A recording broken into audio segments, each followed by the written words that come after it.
Bəzən biz ki deyirik, mən neynirəm, pis iş görmürəm, həm ev yıxmıram, bir adam öldürmürəm, onu eləmirəm, bunu eləmirəm. Biz elə bilirik əməlləndir də, o əməlin niyyəti iləndir hesab kitablar.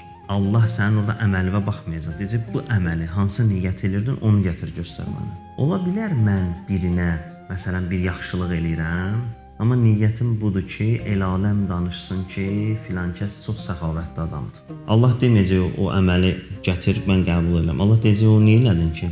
Səncə onu elədin ki, doğrudan da bu dərdi olanın dərdinə şərik olasan, ürəyin yandı o yetim üçün, onun başına sığal çəkdin, nəvaziş elədin, yoxsa onu eləyirdin ki, səni yaxşı adam kimi tanısınlar, səni səxavətli insan kimi tanısınlar. Əmələ görə deyil, niyyətinə görə deyil. Əmələ görə aldatmayaq özümüzü ki, yaxşı əməllərimiz var. O əməllərimizin niyyətini tapaq. Ki, onu niyə eləmsən?